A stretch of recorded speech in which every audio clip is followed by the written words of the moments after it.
Hi everyone, this is video number 4 of our P3 tutorial 10 lectures. Currently on the screen is page number 8, the bottom part of page 8, roots of polynomial equations. But in P3 chapter 1b, we have learned about polynomials, and this is actually a revisit of the polynomial chapter. Okay.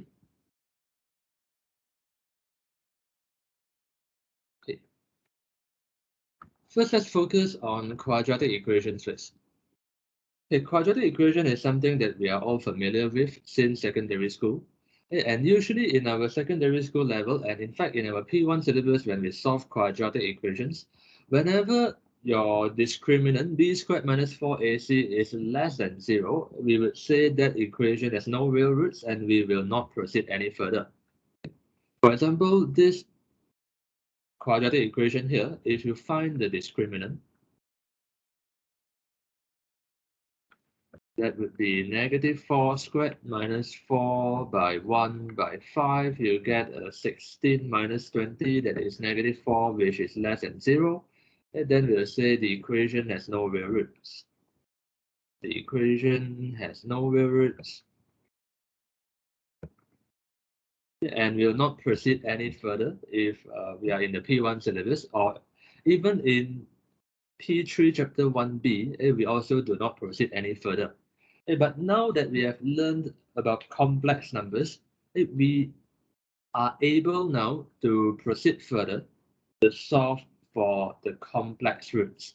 And so earlier in the syllabus in P1 and also in P3 chapter 1b, we say this quadratic equation has no real roots. In actual fact, it's true that the equation has no real roots, but there are complex roots. A complex roots means the root contains some I. The root contains some I, so we call those roots as complex roots. Okay. Now, in an exam question, how do we know whether we should proceed further to solve for the complex roots or not? Okay. In the P3 paper, if the question involves complex number, if the question involves complex number, then you know you have to proceed further to solve. If the question, let's say question 1 with a part A, part B, part C, if none of these parts involve complex number, and if such a quadratic appears here, if such a quadratic equation appears within question 1, where the entire question 1 doesn't touch about complex number at all, then you do not need to solve for complex roots. It will be obvious in the exam paper whether that question involves complex number or not. So if that question involves complex number and such a quadratic equation appears within that question, then you will have to proceed further to solve for the complex roots. Right. Now let's try to solve this equation. X squared minus 4x plus 5 is equal to 0. Okay. Now this equation, you won't be able to factorize it. You won't be able to factorize it manually.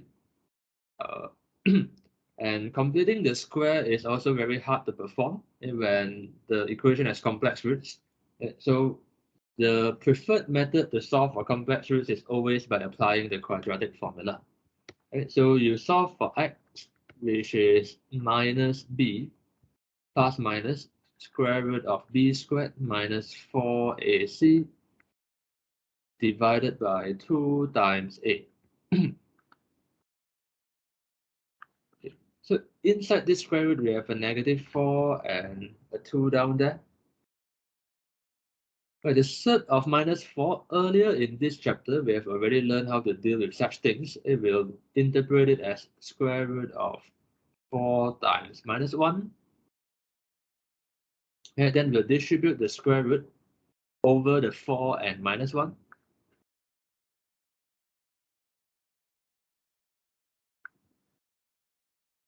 Square root of 4 will give us a 2.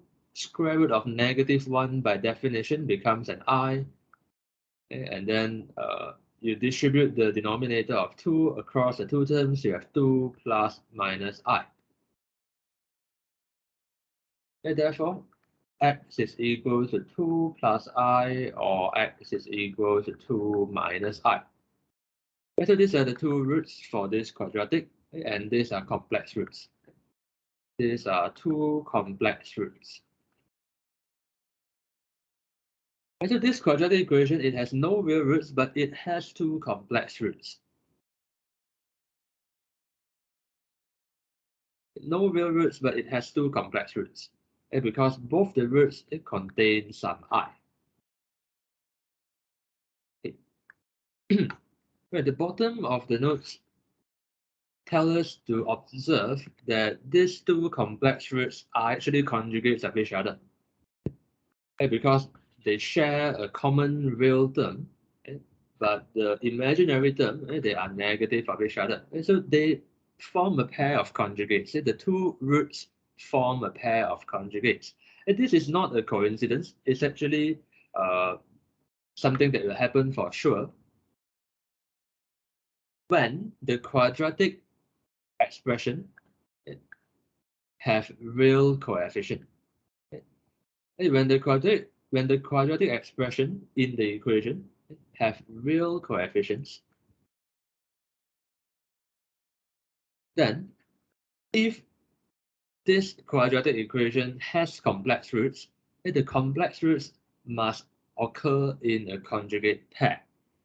So that leads us to the following important result given in the box at the bottom of your page. Complex roots of polynomial equation. So this is a very important result, and it's a general result not only applicable to quadratic equation, it is also applicable to polynomial equations of any higher degree, whether it's cubic, quartic, or degree 5, degree 6, and so on. This is a general result that is applicable to all polynomial equations of any degrees. Okay. So it says complex roots of polynomial equations with real coefficients occur in conjugate pair. I purposely type out the word real coefficient in bold here. Okay.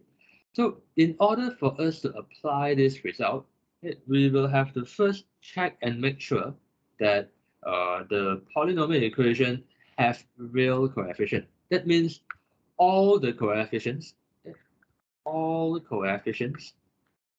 are real. Real means don't contain I. So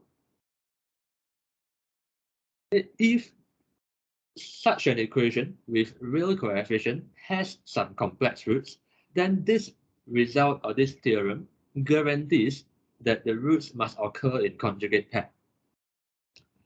So therefore, it is not a coincidence that these two roots, 2 plus I, 2 minus I, are a conjugate pair. It's not a coincidence. It is, in fact, coming from this theorem. It's a result of this theorem. Okay. So looking back at the quadratic equation at the beginning, all the coefficients are real numbers. You have 1, -4, and 5 as the coefficients of the quadratic. 1, -4, and 5, they are all real because they don't contain any I. So the theorem at the box at the bottom of your page says, if this quadratic equation has some complex roots, then the complex roots must occur in a conjugate pair. And that explains why these two roots, they form a conjugate pair. So it's not a coincidence, it is a guarantee, in fact. Okay. So let's just go to the next page. At the top of the next page, this is just the same theorem stated in a more formal way. It says that if the polynomial equation with degree n, this is a polynomial equation with degree n, and so it says if this polynomial equation has some complex root, and then the conjugate of the complex root must also be another root of the same equation. And this is a very useful result because later in the exam question or in the past years, there are certain questions that will tell you that a certain polynomial equation has a complex root. Then they expect you to realize that the conjugate of the complex root must be a second root of the equation. And so that can save you a lot of time when solving that question. We will encounter such questions later in the exercise on page 10. Right, so this box simply tells you if Z is a complex root, then the conjugate of Z or Z star must be a second complex root of the equation, provided that all the coefficients are real. All the coefficients of the polynomial equation are real number. Now, why is it so important for me to keep emphasizing that the coefficients must be real? Now, let me just show you one past year question in your homework. That is question 1 of your homework on page 33. Question 1, part A. They tell you to solve this equation, and the variable here is W. So solve for W. This is a quadratic equation in terms of W, giving your answers in the form x plus yi, where x and y are real. Okay. Now, notice that this equation, the coefficients of the quadratic equation are not all real. You have 1 plus 2i minus 1 minus 2i. So this is actually a quadratic equation with complex coefficient. And if you look at my work solutions that I upload on Google Drive, this is the answer for question 1a. So the way to solve this equation obviously is by using quadratic formula. And so after simplifying, you notice that the two roots of the quadratic, these two roots, they are not a conjugate pair. They do not form a conjugate pair. Why they don't form a conjugate pair is because the original quadratic equation, it has complex coefficient. And so this quadratic equation in your homework question 1, this is a quadratic equation with complex coefficient. There are some I involved in the coefficient. Therefore, this theorem or this result, it does not apply in your homework question 1. Because your homework question 1, that equation has complex coefficient. And so do not misuse the result. And so the result saying that complex roots must occur in conjugate pair, it is only applicable if all the coefficients are real. If there are some complex coefficient, then the roots may not appear as a conjugate pair.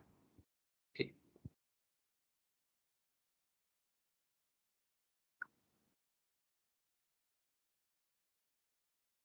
Okay. Now, just to clarify, x squared minus 3x minus 4 equals 0. This is also a quadratic equation with real coefficient. This one has a real coefficient. However, this equation doesn't have any complex root. If you really try to solve this, it is x minus 4 times x plus 1 equals 0. So you have x equals to 4 or x equals to minus 1. These two numbers, they are obviously not conjugate pair. But does it violate the theorem that we have in the box here? It doesn't violate. So this theorem in the box here, it simply tells us that when you have an equation with real coefficient, if there are complex roots, then the complex root must occur in conjugate pair. But here, this equation has no complex root. When the equation has no complex root, then the theorem no longer applies here. The theorem is no longer relevant here. Although it is having real coefficient, but this doesn't have any complex root. So the conjugate pair result doesn't apply here. And so let me state this box again. This box is telling us if you have a polynomial equation with real coefficient, and if the equation has complex root, then the complex root must occur in conjugate pair. If the equation doesn't have complex root, then of course the result in this box is no longer relevant. Okay.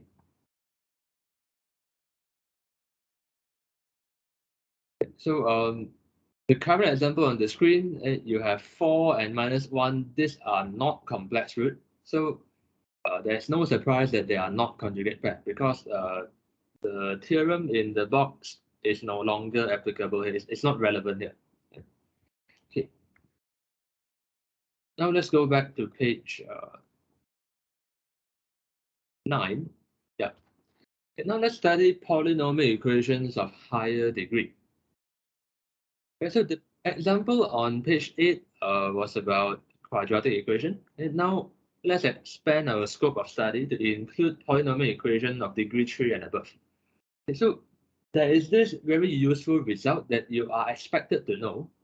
It's called the fundamental theorem of algebra. Okay, so it says a polynomial equation of degree n, a degree of a polynomial equation simply means the highest power of the variable that is present in that equation. And so if the highest power of x is 3, we call it an equation of degree 3. Right, so here it says if the equation has degree n, then the equation must have exactly n roots. And the n roots include real roots and complex roots. Notice that this theorem doesn't say that the roots must be different.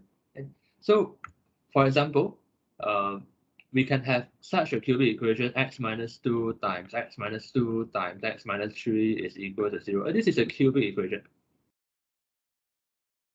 And the roots are 2, 2, and 3. And so these are counted as 3 roots.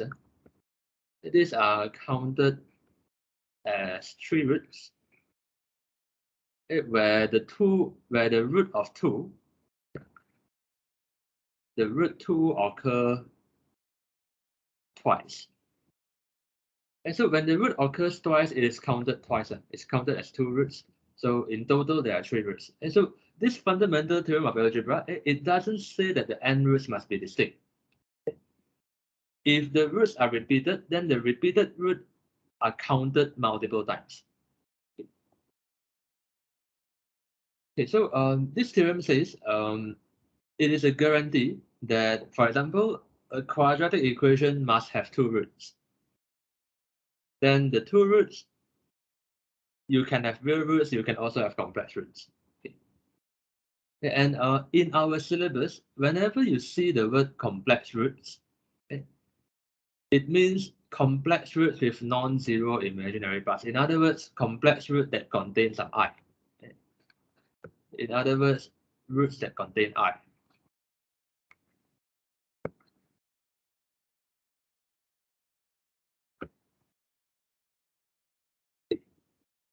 And so here in my notes, I purposely type out the phrase with non-zero imaginary parts, but in the exam question, they usually omit these words in blue, and they just use the word complex root.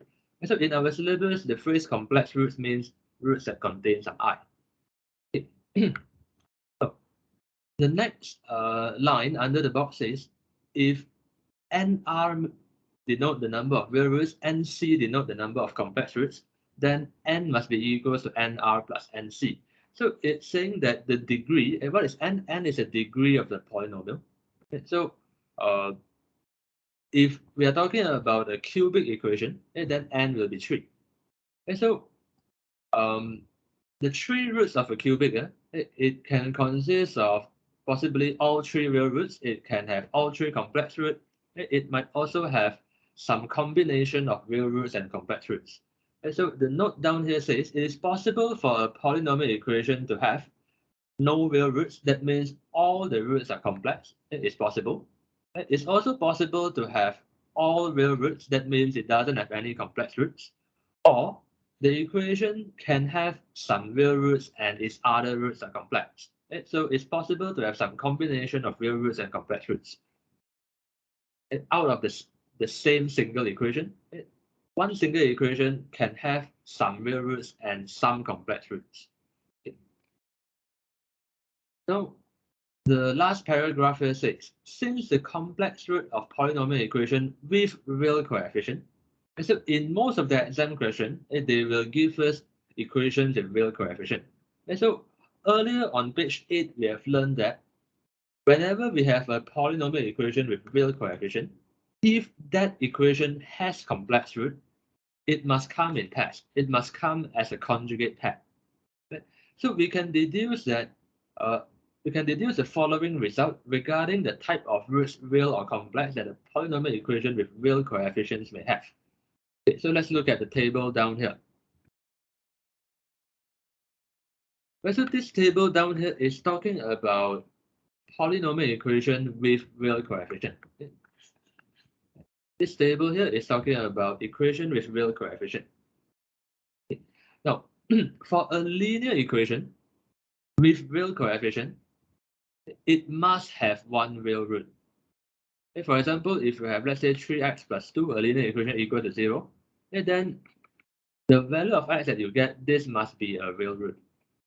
This must be a real root. If it has real coefficient, it must be a real root. It's impossible for it to be a complex root if the coefficients are real. And because for a polynomial equation with real coefficient, if it has a complex root, the complex root must come in pairs. But because a linear equation only has degree 1, it can only have one root. So if it can only have one root, it cannot afford to have a pair of complex roots. A pair means 2. But we can't have 2 roots out of a linear equation. And so that makes it impossible for a linear equation with real coefficient to have complex roots. So it's a guarantee that if a linear equation has real coefficients, it must have one real root. It's impossible to have complex root there. Then moving on to the second row of the table, it says, for a quadratic equation with real coefficients, you either have 2 real roots or 2 complex roots. It is impossible to have one real and one complex. If the quadratic equation has real coefficient, then we know if it has complex roots, the complex root must be in pair. And so it is impossible to have an odd number of complex roots. If the polynomial has real coefficient, it is impossible to have an odd number of complex roots because complex root must always come in pair. Right. So there are only 2 possibilities regarding the combination of the type of roots. You either have 2 real or 2 complex. It's impossible to have 1 real and 1 complex for a quadratic with real coefficient. And moving on to the third type of equation, the cubic equation. The cubic equation has degree 3, therefore there must be 3 roots. And so it is possible for all 3 roots to be real. It's also possible to have 2 complex roots with 1 real root. So there are only 2 possibilities. If the cubic has real coefficient, the complex roots must come in pair. And so you must have an even number of complex roots. It's either 0 or 2 complex roots. It's impossible to have 1 or 3 complex roots. And so that's why there are only 2 possibilities regarding the combination of types of roots for a cubic. And for a quartic is a polynomial of degree 4. So there must be 4 roots. And because we must have an even number of complex roots if the coefficients are all real. And so there can only be 0, 2, or 4 complex roots. And so that gives rise to only 3 possibilities regarding the combination of the type of roots. So you either have all 4 real roots, or 2 real and 2 complex, or all 4 complex. From the table above, it is interesting to note that a cubic equation with real coefficient must always have at least 1 real root. So if you look at these possible combinations here, there are only 2 possibilities, either 3 real roots or 1 real and 2 complex. So either way, there is at least 1 real root. There's at least 1 real root for a cubic with real coefficient. And so this is something interesting to note. For a quartic, it is possible for the quartic to have no real roots at all. Because the last possibility here, it is possible for all 4 roots to be complex. And for a quadratic also, it is possible for all the 2 roots to be complex. But for a cubic, it is a guarantee that if the coefficients are all real, then there must be at least 1 real root. Okay, now let's move to the next page and work on some questions. Okay, solve this cubic equation. Recall from chapter 1b in the P3 syllabus that when you have a degree 3 or above polynomial equation, we must follow the procedure of guessing a first root first by considering the factor of the constant term -2 in the cubic.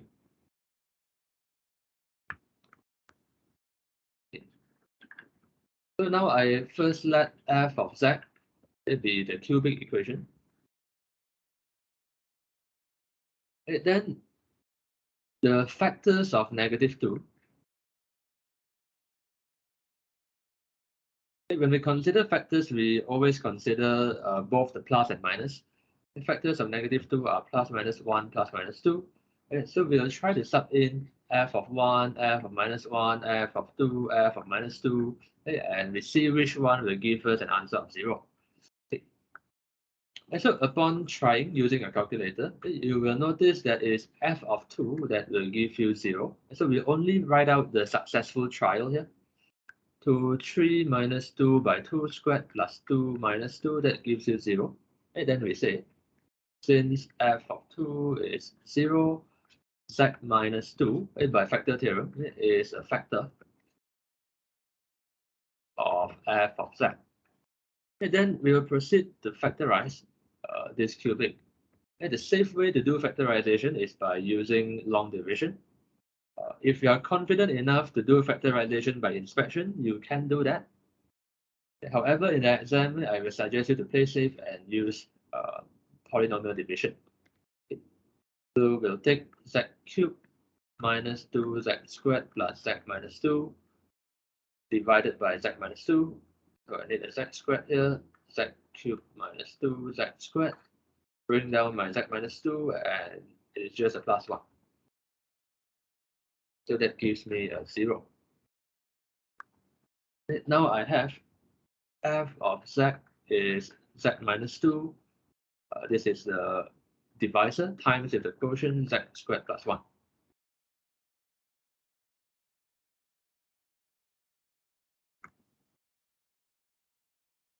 Right, now we have z cubed minus 2z squared plus z minus 2 equals 0.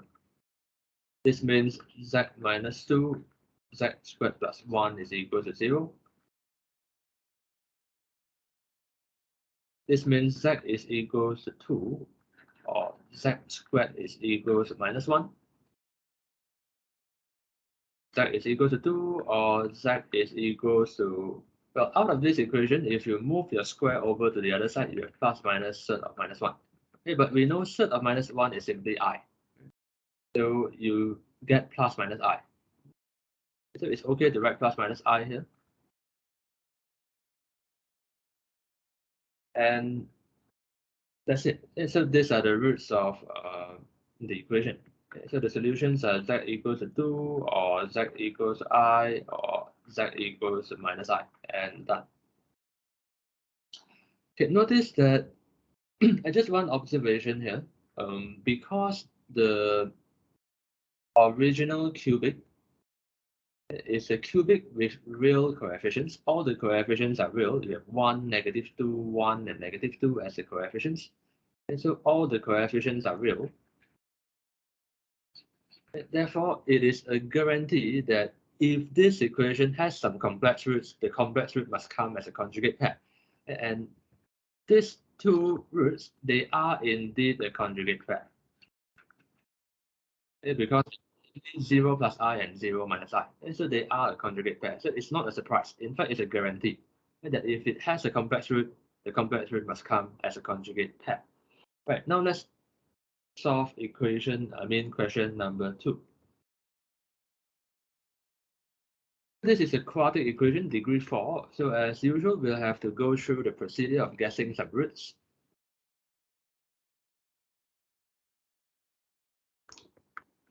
Okay, so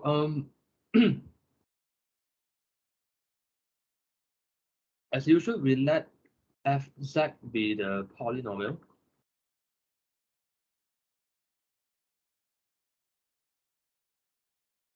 The factors of -3. They are namely plus minus 1, plus minus 3. So we are going to sub f of 1, f of minus 1, f of 3, f of minus 3, and hoping to get an answer of 0. Okay, because this is a polynomial of degree 4, we would want to guess at least 2 roots so that the degree 4 can be reduced to a degree 2. Oh, and by the way, I shouldn't write a 0 here. Yeah, just now I wrote equals 0 there, which I'm not supposed to. I should let fz be the left-hand side of the equation only. Right. So yeah, we want to guess two roots so that the degree of the polynomial can be reduced from 4 to 2, and then only the quadratic we are able to solve it manually. Okay. So here the successful trial will be f of 1 and f of minus 1. So I just write down the successful trials here.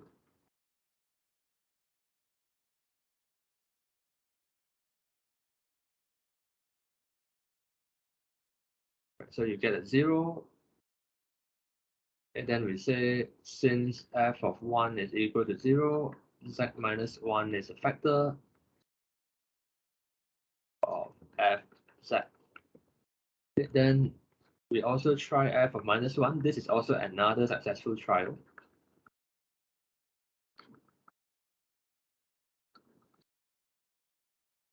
So this is simply just 1 plus 2 plus 2 minus 2 and minus 3. Yeah, this gives a 0. Since f of minus 1 is 0, z plus 1 is a factor of f of z. And so we have identified two linear factors, and I would want to do long division. And if I want to reduce the degree of the polynomial from 4 to 2 straight away, then it will be more convenient for me to just multiply these two linear factors first, so that the division can be done in one go. Z minus 1, z plus 1, that gives me z squared minus 1. Okay, so let's do the long division in one go.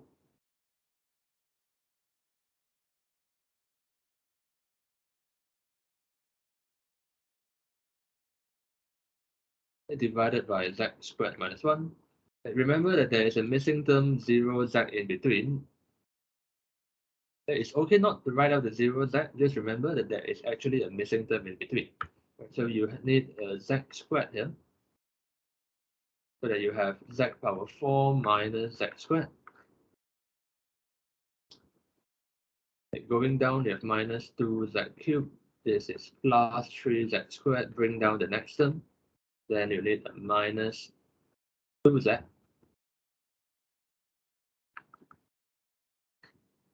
3z squared. The next term is minus 3, and this is a plus 3 needed here. You get a 0 remainder as expected. Now your fz can be written as z minus 1, z plus 1. These are the divisor, and times with quotient, z squared minus 2z plus 3. Okay, so here we are writing f equals qd plus r, where the r remainder is 0. Okay.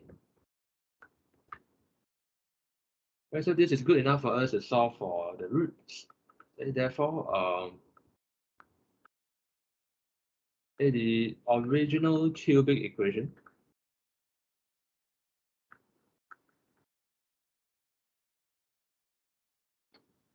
that leads us to z minus 1, z plus 1, z squared minus 2, z plus 3 equals 0. Okay, you will notice that this quadratic, you won't be able to factorize it further.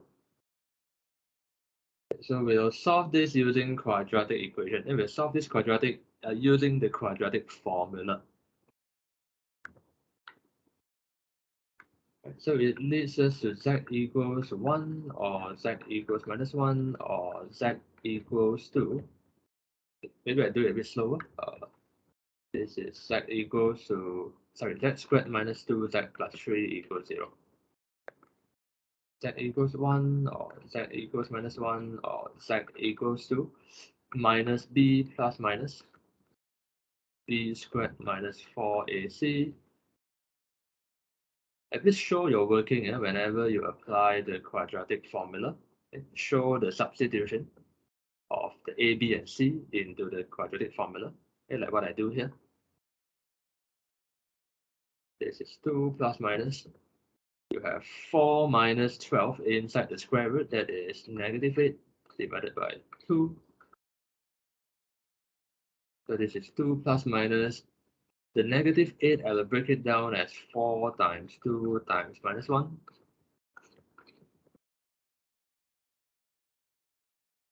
Okay, so I will now get third of 4, third of 2, third of minus 1.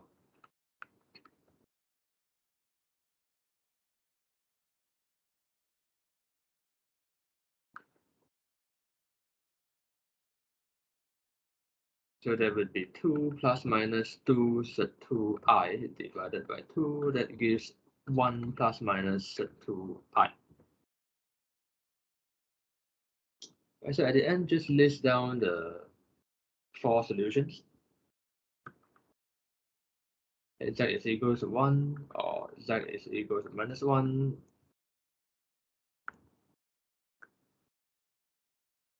or Z is equal to 1 plus third 2i, or Z is equal to 1 minus third 2i. So if you prefer, you can move your I to the front and write it in front of the square root. If you choose to write your I at the back, it's also fine, as long as you leave a bit of space in between the I and third 2 to avoid misinterpretation.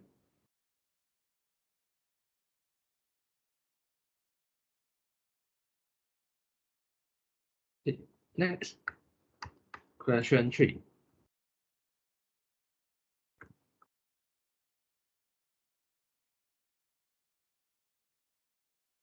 A complex number set 3 plus I is denoted by U. Verify that U is the root of this equation and state the other complex root. Okay, first requirement, verify that U is a root. Okay, so we are given U is set 3 plus I. Okay, then we just need to observe that U satisfies this equation. Okay, so we'll try to sub U to the left hand side and hope to get 0 as our answer. So 0 is something that we should obtain by computation.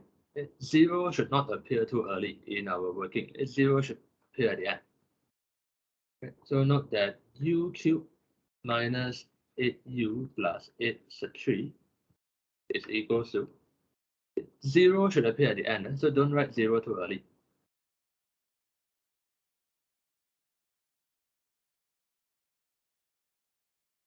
That's sub 3 plus I cubed minus 8 times sub 3 plus I plus 8 sub 3.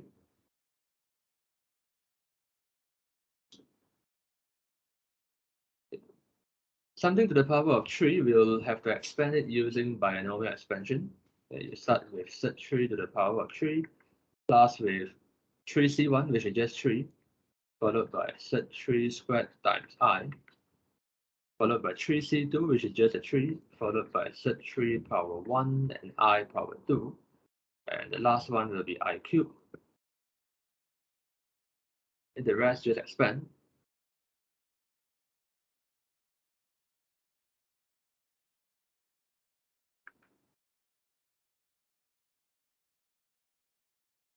So sub 3 to the power of 3 will give us 3 sub 3. This is just 3 times 3, that gives us a 9, so that's plus 9i. I squared is just negative 1, so it changes a plus in front of it to become a minus. So we have minus 3 sub 3. I cubed is just I squared I. Minus 8 sub 3 plus 8 sub 3 will cancel. So I'm left with just a minus 8i. So now notice that 3 sub 3 and minus 3 sub 3 will cancel already. So I'm left with just a 9i. I squared is negative 1, so it's minus I minus 8i. That gives me a 0. So 0 does appear at the end.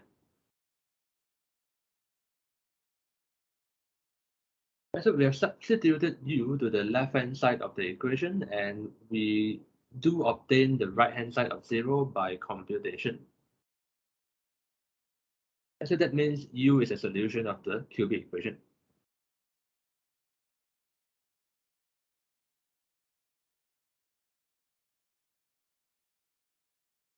Therefore, u is a root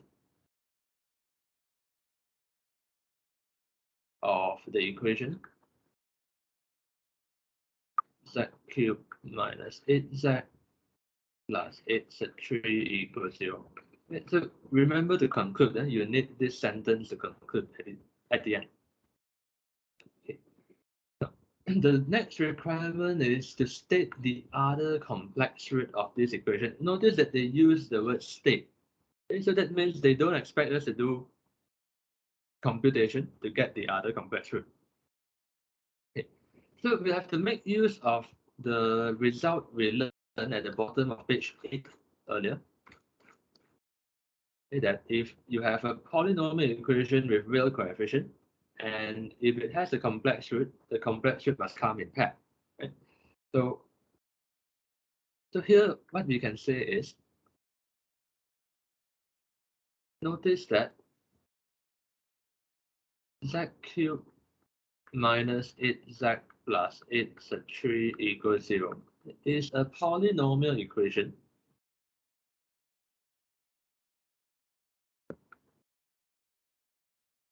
with real coefficient.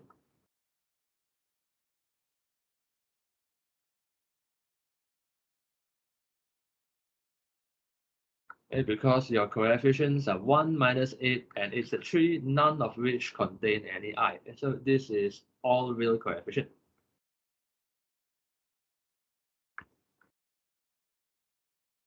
Since u is a complex root of the equation, then u star must also be another complex root. Must be another complex root of the equation.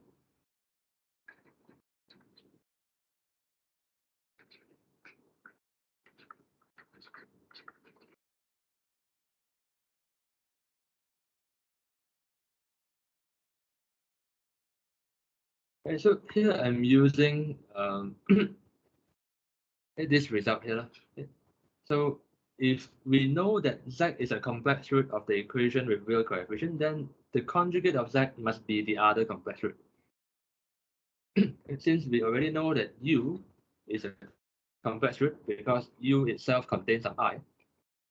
Since u is a complex root, then u star must be another complex root of the equation.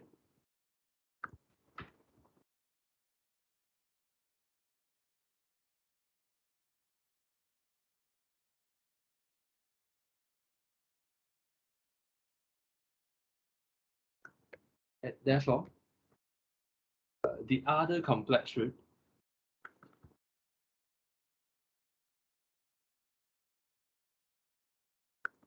is u star, which is 3 minus, z3 minus I.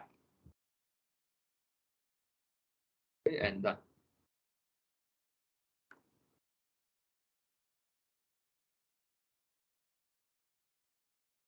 So remember to state the other complex root at the end.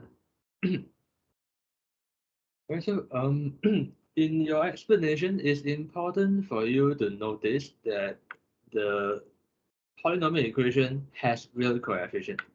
It's important for you to notice this. And then only you can confidently say, since u is a complex root, then the conjugate of u must be another complex root.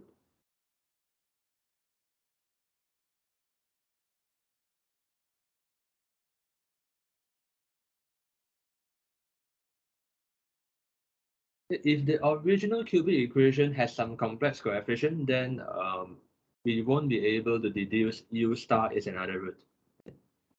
We can confidently say u star is another root because the original cubic itself has real coefficient.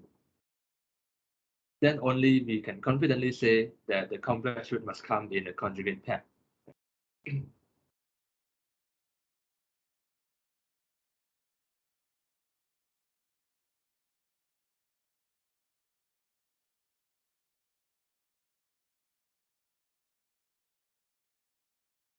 Right, then now let's move to question 4. Obtain the quadratic equation with these two roots.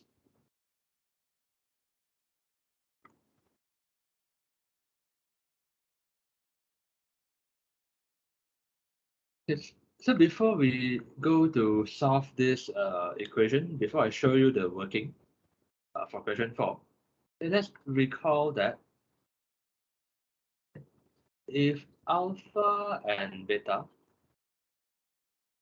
are the roots of quadratic equation, then we can actually form the quadratic equation. If alpha and beta are, we can form the quadratic equation as below.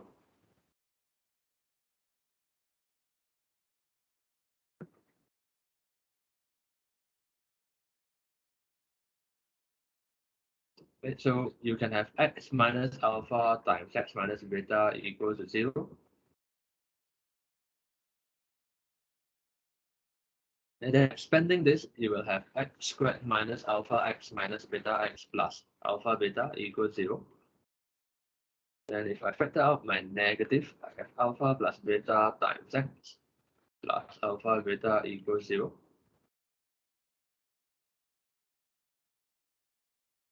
And what we have is actually x squared minus sum of roots x plus product of roots equals to 0. Right, so you can actually use this result if you can still remember this. If you do not remember this result, then it's fine because you can always start from the first line and pick.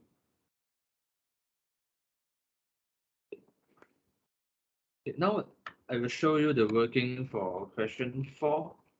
Yeah, I will show you two different, slightly different working.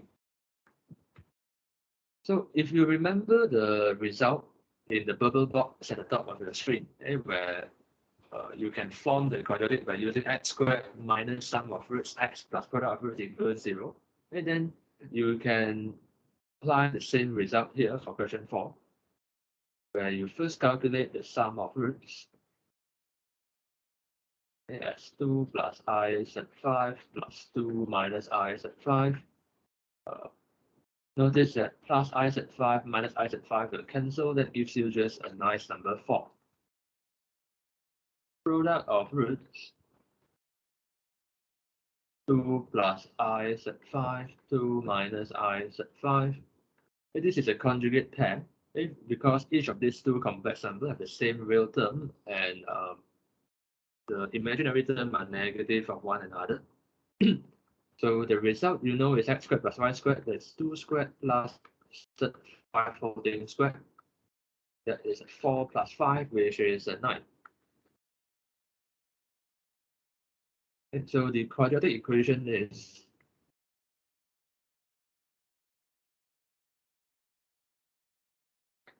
x squared minus the sum of roots x plus the product of roots equals to 0.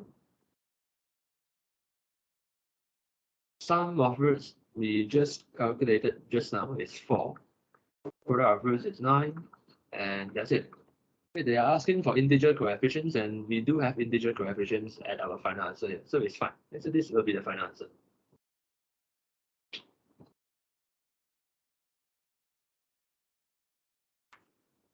Okay. Alternative way to do this question. So the quadratic equation is, you can start with, oh, and by the way, whether you use x as the variable or you use z as the variable, it doesn't really matter here. The way to solve this, to do this question, is to write down the equation as the product of two linear factors equals to 0. So the quadratic equation will be x minus the first root times with x minus the second root equals to 0. Okay, the first root is 2 plus I set 5. The second root is 2 minus I set 5. Okay, then you just need to expand the left hand side. Okay, so when we do such kind of expansion, I will suggest remember, to be familiar with the result of expansion of x minus alpha x minus beta. You know, when you expand this left-hand side, I mean, when you expand these two brackets, the result will be x squared minus alpha plus beta x alpha beta. So if you remember this, then this kind of expansion, it can be done much more easy. Where you will just treat this underlying term as alpha, the other underlying term to be beta.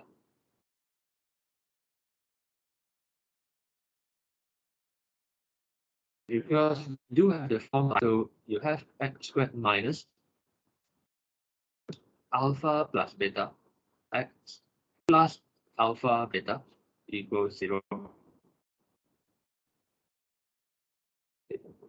So let's put in alpha plus beta here.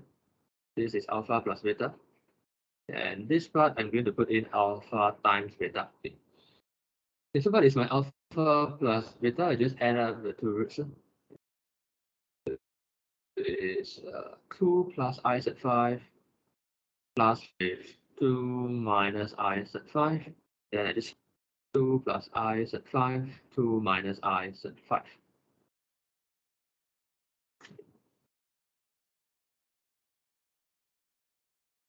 Notice that in the term alpha plus beta, I have I set 5 and minus I set 5 cancelling each other. So that leaves me with negative 4 as the coefficient of x.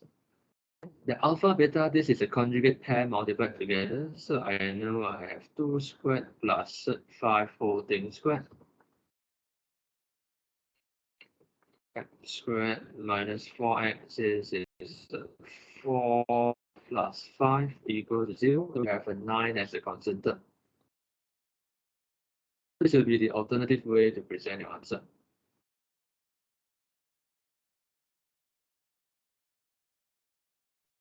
Question 4 done. Now let's do question 5.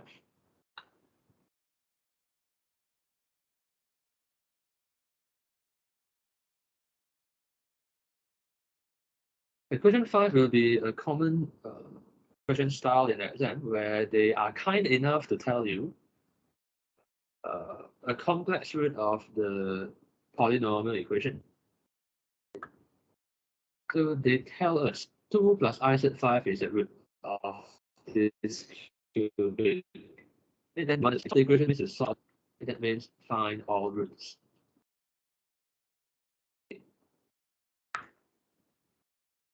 So first is to notice that this cubic has real coefficients.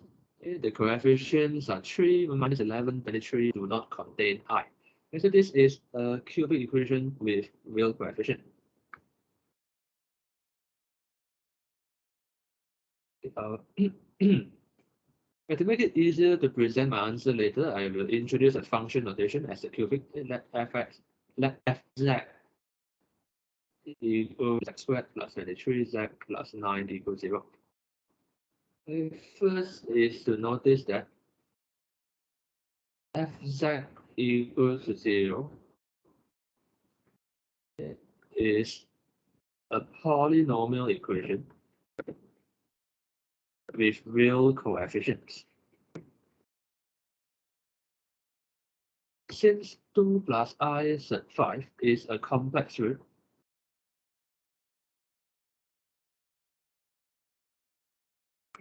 of the equation,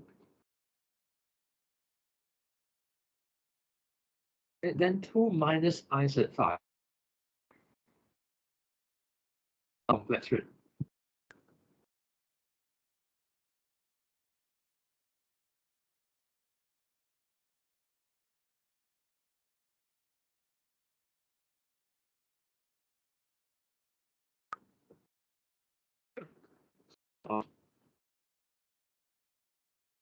Because this is a polynomial equation with real coefficient, if it has a complex root, then the conjugate of the complex root must be another complex root as well. Because we know the roots, the complex root must come as a conjugate pair.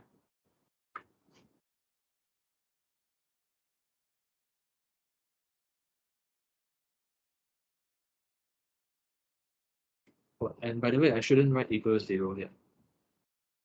When I set my fz, I'm supposed to set fz to be only the cubic without the 0.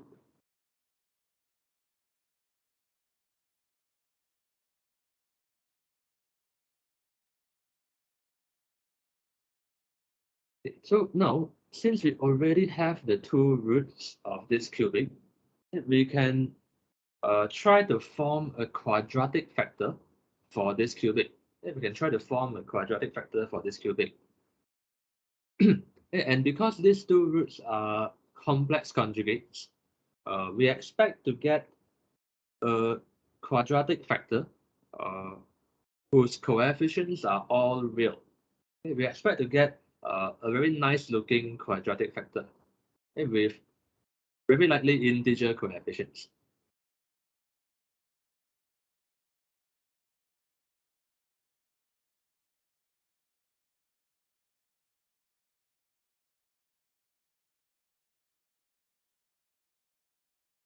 Okay.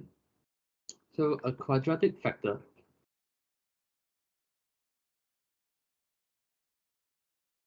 of fz is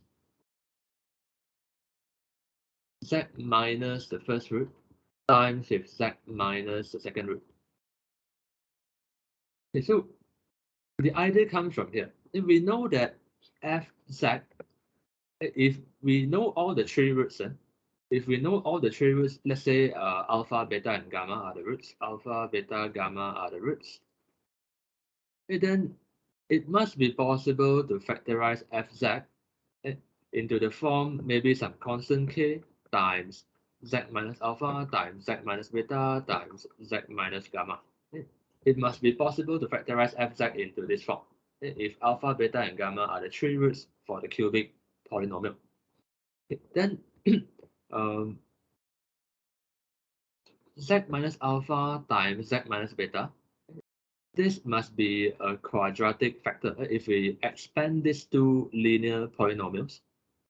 I mean, if you expand this product of these two linear factors, we do get a quadratic factor here. So I'm trying to form this quadratic factor by taking z minus the first root times with z minus the second root. Yeah, I'm trying to find this quadratic factor so that later, once I divide fz by this quadratic factor, I can easily get the third linear factor. Yeah, so that's the idea. Right. So let me fill in the two roots here. 2 plus I set 5, 2 minus I set 5. And so I know that the expanded form of it must be z squared minus the sum of roots z plus with the product of roots. 2 plus I set 5, 2 minus I set 5, and this is 2 plus I set 5 plus with 2 minus I set 5. And this is the sum of roots. Sum of roots. These are the product of roots. But the words in green you don't have to write out. And the scribbling in red at the side also you don't have to write out. That is just to tell you the idea only. Okay. So the sum of roots, notice that the I set 5 and minus I set 5 will cancel, so we get a negative 4z. The product of roots part, because it's a conjugate pair, you expect to get a real number of the form x squared plus y squared, so it's 2 squared plus set 5 squared. So that gives you a 9 as a constant term.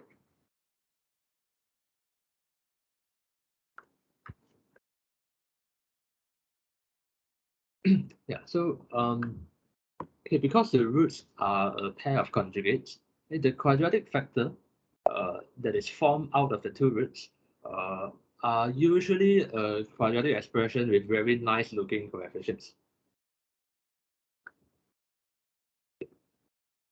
Then now we can factorize fz by using long division, or if you want to do it by inspection also can.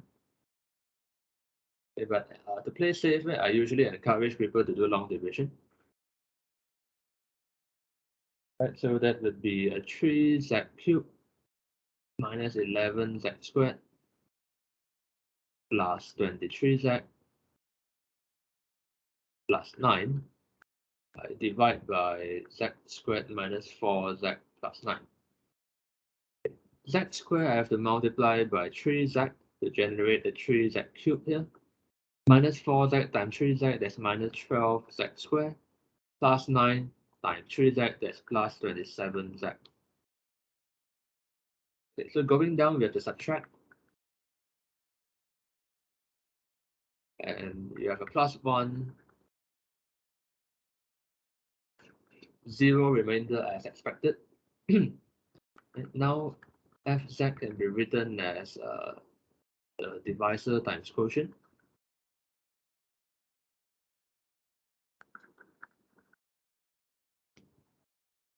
Okay, and we know that this quadratic factor from our earlier working, we know that it can be factorized into z minus the first root times z minus the second root. We'll also write that here.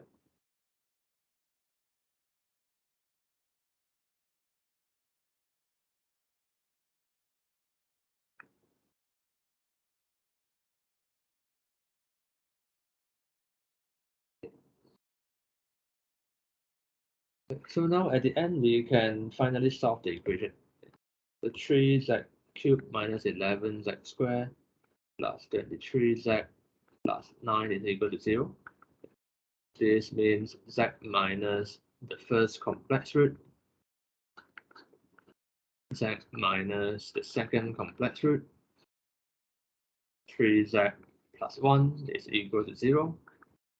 So the three roots are 2 plus I z 5, 2 minus I z 5, z equals to minus 1/3, and that's it. These are the three solutions.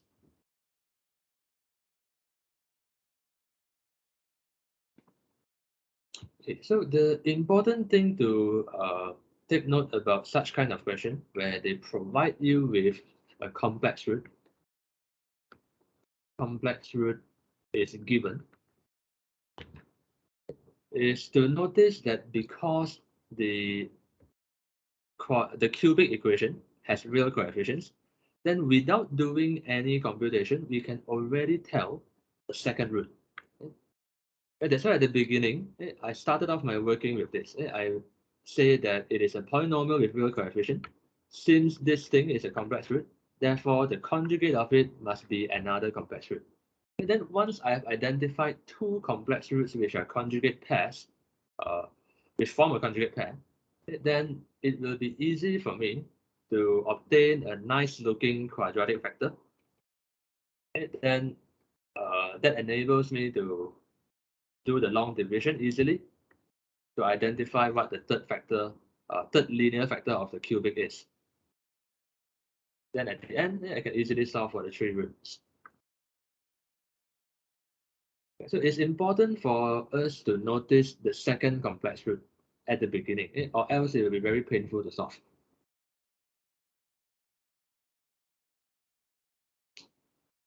Okay. Now let's move to question 6.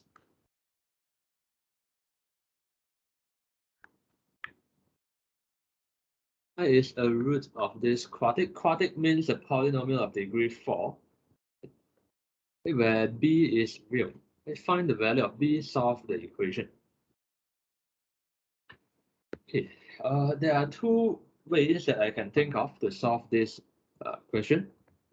One is to notice that because b is real, the coefficient of x power 4 is a 1, which is also real. 8 is also real. So we know that negative 2i must be another complex root of the same quadratic equation. And there's one way to do that question. So the other way, which I think is simpler, is actually to just make use of the fact that 2i is a root. If a number is a root, then when that number is substituted to the equation, the equality would hold. I think this would be an easier approach to use here. Rather than trying to form a quadratic factor, using z minus 2i and z minus negative 2i. Instead of trying to form a quadratic factor and then you attempt to factorize its quadratic, which is correct, is a correct method, but I think that would be slightly harder to do.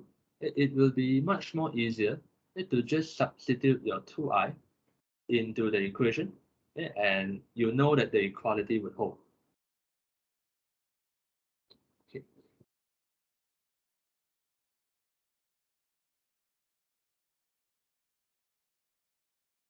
Okay.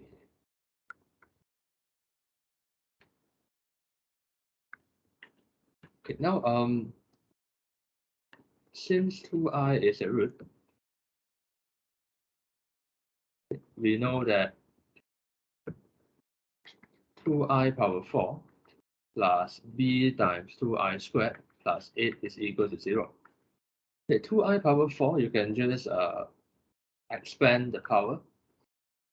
The power can be distributed over 2 times I. So you have 2 power 4 is 16, this is I power 4, plus b times 4i squared plus 8 is equal to 0. I power 4 is just 1. I squared is just negative 1.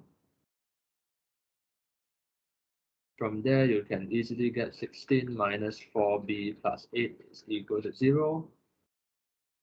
That means 4b is equal to 8, and that means b is equal to 2.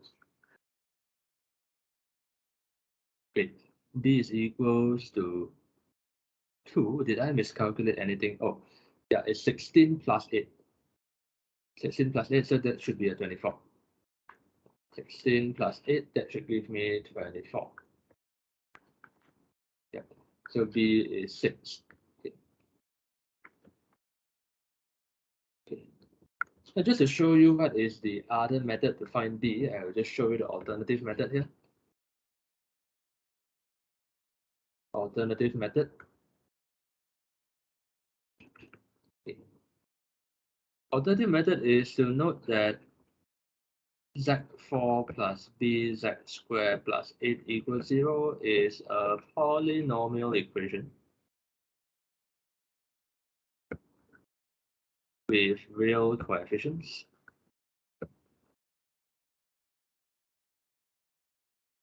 Since 2i is a root, it's a complex root of the equation, then minus 2i must also be a complex root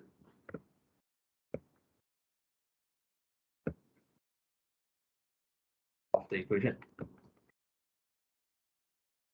Okay, then we can proceed to find the quadratic factor. The quadratic factor of z4 plus bz squared plus 8 is, okay, that would be z minus 2i and z minus negative 2i. That would give us z squared minus sum of root z plus product of roots. Okay, the roots are 2i and minus 2i. This is 2i and minus 2i. So you have z squared minus 0z, and at the back you have negative 4i squared. That is z squared plus 4.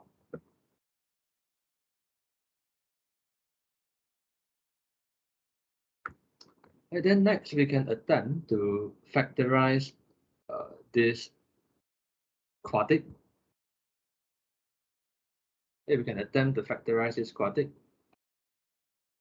Okay, so the way I will factorize this quadratic will be a bit different because of the presence of some unknown coefficient there in the quadratic. I wouldn't want to do long division here. Okay, I will just proceed to factorize z power 4 plus bz squared plus 8 is equal to z squared plus 4 times with, let's call it az squared plus bz plus c.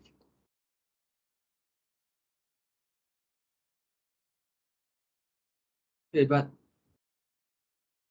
I already know that A must be 1. It's actually very obvious because uh, it is only one combination that will generate z power 4. Okay? And to get a coefficient of 1 for my z power 4, I definitely need A to be 1. Okay? So I can just set A to be 1 straight away. Okay? And also, if you look at the constant term of 8, 4 times 2 it gives us an 8. There's only one combination on the right that will generate a constant term. So C must be 2. We can also write C to be 2 right away. So we only need to solve for capital letter B. So I will just say let z power 4 plus bz squared plus 8 equals to z squared plus 4 times z squared plus capital BZ plus 2. Now, if you don't like to use letter B, you can always change it to some other letter. Let's call it K, where K is a real constant.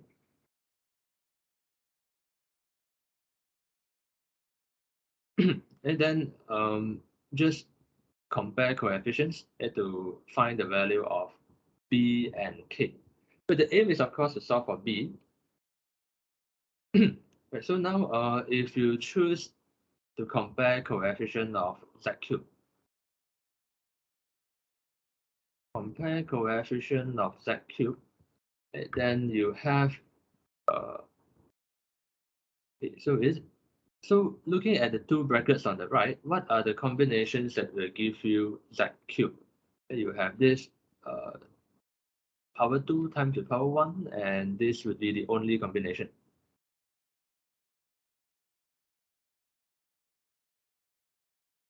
And by the way, at the beginning, how do I know that this factor, it must be a quadratic? It is because on the left, I have a degree 4 polynomial. So on the right, I definitely need a degree 2 times a degree 2. Because I know z squared plus 4 is already a quadratic factor of degree 2. So degree 2 times degree 2 will give me a degree 4. That's why I know the curly underlined term, it must be a quadratic. Okay. Yeah, so comparing coefficient of z cube, I have, well, k, yeah, it's only k coming from the right hand side as a coefficient of z cube, and it's 0 on the left. Okay. So after getting k equals 0, let's try to compare coefficient of z squared.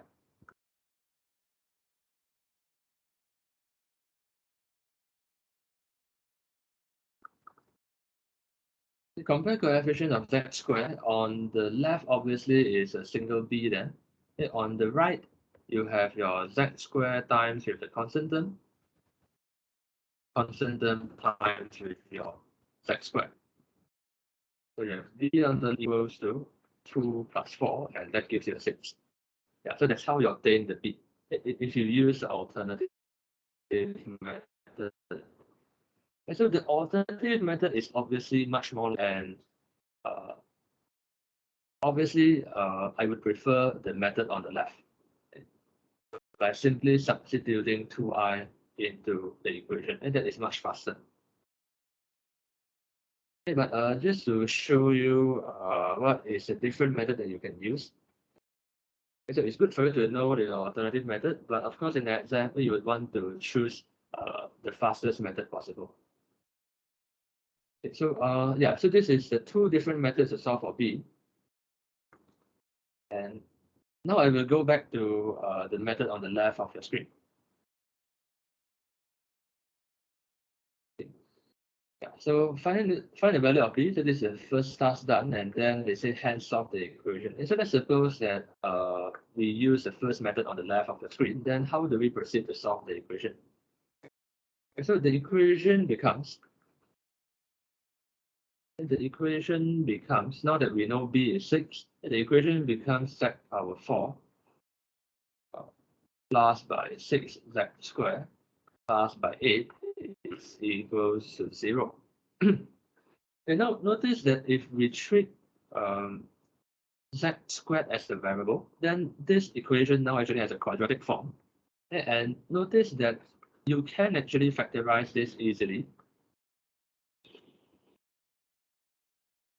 by breaking down 8 into 4 and 2 and putting a plus plus here.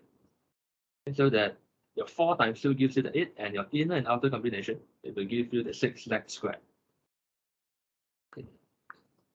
So that makes it very easy to do the subsequent working. And so you have your z squared is equal to -4, or z squared is equal to -2.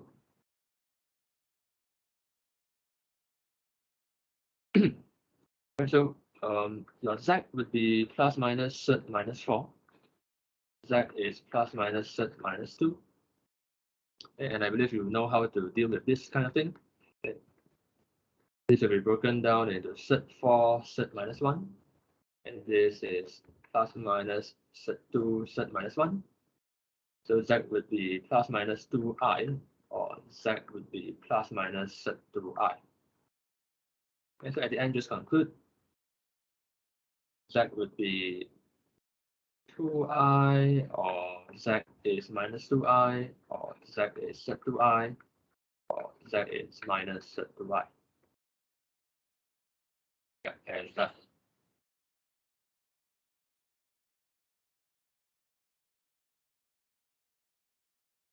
so yeah, it is expected to get 4 roots because we have a quadratic equation, an equation of degree 4 to begin. That's why we end up having 4 roots. It's consistent with the fundamental theorem of algebra that we learned on page 9.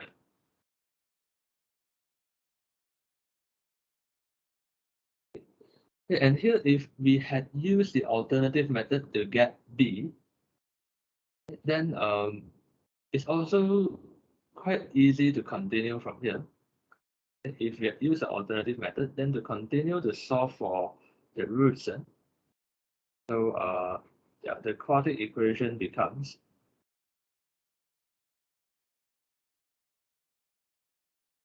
z power 4 plus 6 z squared plus 8 is equal to 0. And here, because we have already factorized it, the quadratic over here, and we have found out that k is 0. And so it's even easier to get the factorized form, as z squared plus 4, z squared plus 2 is equal to 0, where you just bring over the information in yellow. And then the subsequent steps will be the same as the method we use on the left of your screen. Okay.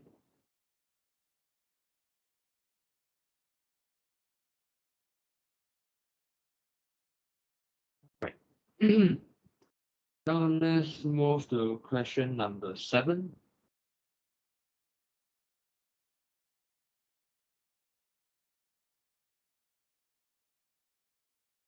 Number 7, they give you being 2 minus I is a complex root.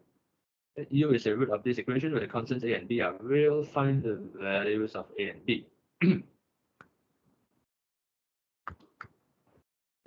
So again, notice that this cubic is an equation with real coefficient because a and b are both real, and 1 and minus 3, they are also real. So this is an equation with real coefficients, and we can deduce from there that 2 plus must be a second complex root that this equation has. But we know that if we want to figure out a quadratic factor out of the 2 complex roots, we might end up with something similar to the alternative method that we have in question 6, which we know is quite messy. So I would prefer to just substitute 2 minus into the equation. And I know the equality would hold because 2 minus I is told to be a root. And then, are we able to solve for 2 unknowns a and b out of one single equation? Well, we can. We can solve for 2 unknowns using this one equation because later we can equate real parts and equate imaginary parts. So 2 equations will arise from that, allowing us to solve for 2 unknowns. So u is equal to 2 minus I. Okay. Since u is a root, we know that 2 minus I cubed plus a times 2 minus I squared minus 3 times 2 minus I plus b is equal to 0. Okay. It's also good to know that a and b are real, so that later we can easily equate real parts and equate imaginary parts on both sides.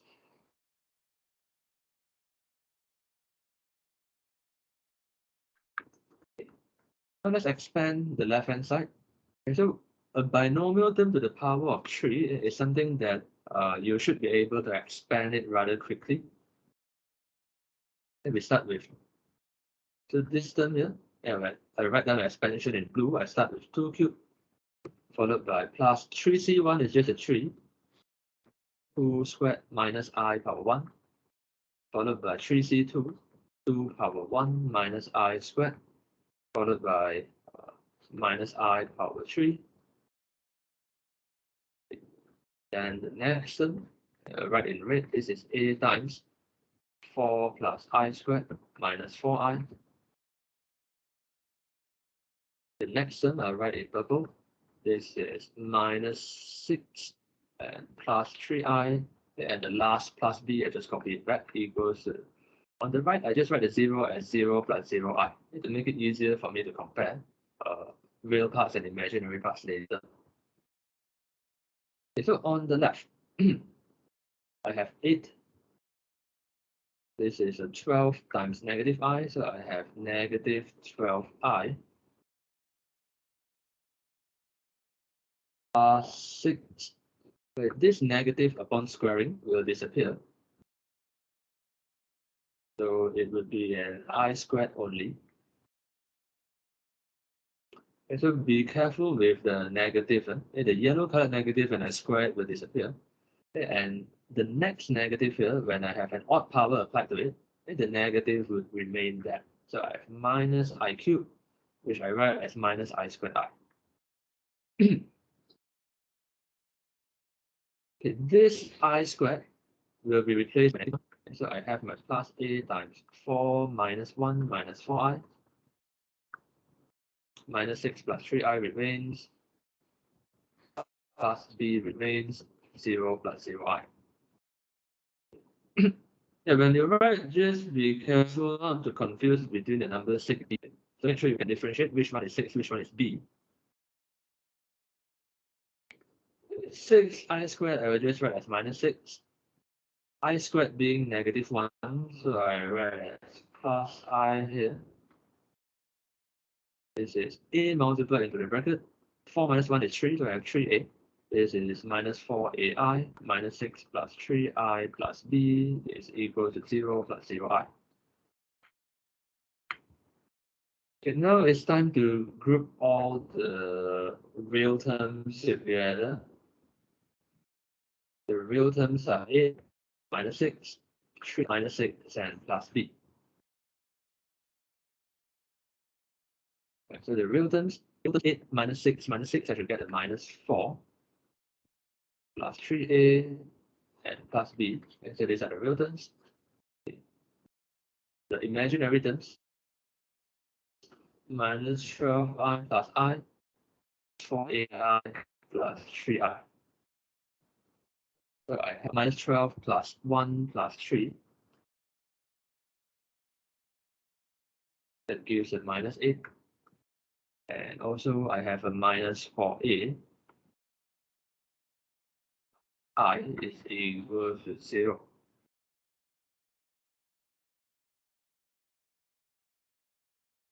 So the aim is to solve for a and b. I would prefer to compare imaginary parts first, because my imaginary part on the left only has one single unknown a. Okay, so again, it's useful to know that a and b are both real, so that I know this entire yellow term is real. This entire yellow term is also real. Then that allows us to equate real parts and also equate imaginary parts. So comparing,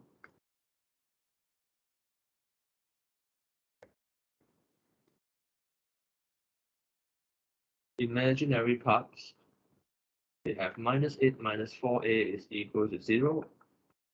minus 8 is equals to 4a, then that means a is minus 2. Okay, comparing real parts.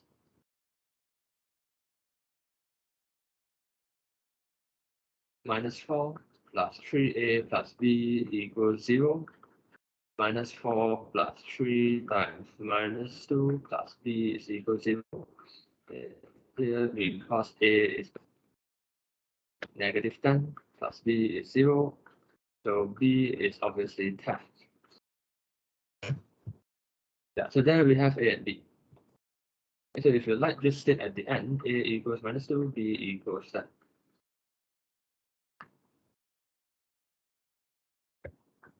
The listing of a and b at the end is optional.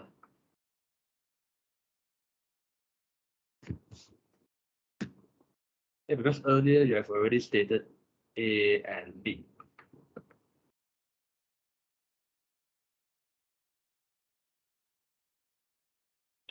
Okay. Question 7 done. The question only asks for a and b, and we are done for question 7.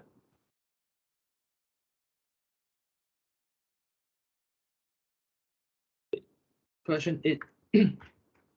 Solve this equation, giving your answers in the form x plus yi, where x and y are real.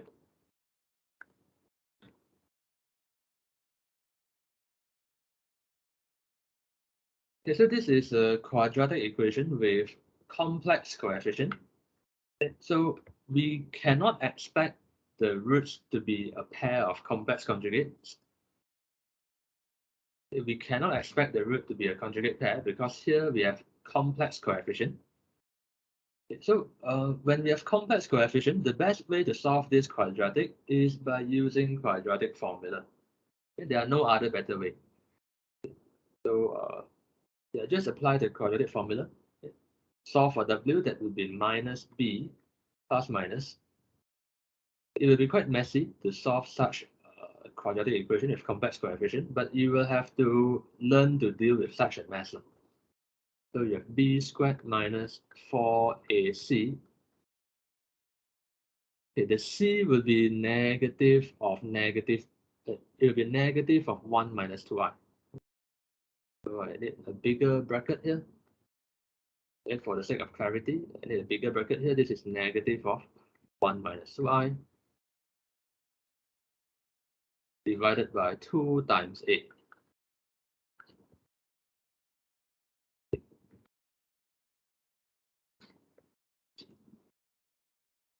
4 squared is 16. This negative and this negative, I'm going to combine them and write as a plus. Okay, write as a plus here. So I have 4 times 1 plus 2i, 1 minus 2i. At the bottom, I will just leave it as 2 times 1 plus 2i. And now it's important for us to observe that we have a conjugate pair being multiplied here. 1 plus 2i and 1 minus 2i form a conjugate pair. So that makes it easy for us to multiply them together. Because we have a shortcut for the result. We know when we multiply x plus yi with x minus yi, the result is x squared plus y squared. So I will have 1 squared plus 2 squared here. Out of the conjugate pair multiplied together, I have to form x squared plus y squared as the result. 2 times 1 plus 2i remains at the bottom. Okay, so I will have 16 plus 4 times 5, that would give me a 36. Okay, I don't want to scroll too far down, I'll just continue up here. It's 4 plus minus 6, sorry, it's minus 4 plus minus 6 divided by 2 times 1 plus 2i. Okay, so if I simplify the numerator, I have minus 4 plus 6, that gives me a 2 divided by 2, 1 plus 2i. Or minus 4 minus 6 is a minus 10 divided by 2, 1 plus 2i. Okay, simplifying this further, 2 and 2 will cancel, 1 over 1 plus 2i, or negative 5 divided by 1 plus 2i. Okay. Remember that our syllabus doesn't allow us to leave an I at the bottom as the answer. So we have to get rid of I from the bottom. And the common technique, the standard technique is to multiply by the conjugate of the bottom, 1 minus y.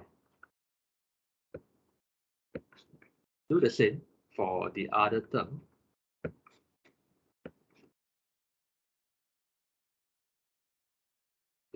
Then the bottom, again, we have a conjugate pair multiplied together.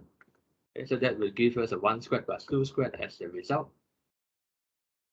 At the top, it's just 1 minus 2i. Here is again 1 squared plus 2 squared. Okay, also, when you multiply a conjugate pair, I will suggest you to write out the 1 squared plus 2 squared. Don't be too quick to write a 5 there, because we want to show the examiner that we actually know how to multiply a conjugate pair. So 1 squared plus 2 squared will be regarded as a method of multiplying the conjugate pair. So don't be too quick to write a 5 there.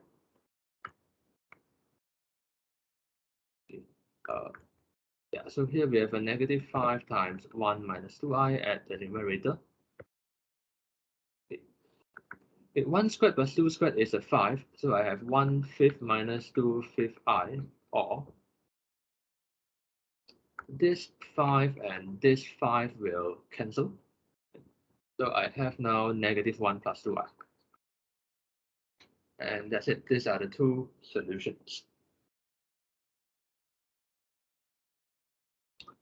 Okay, so with that, page 10 is complete. In our next video, we'll continue with page 11, Argand diagram.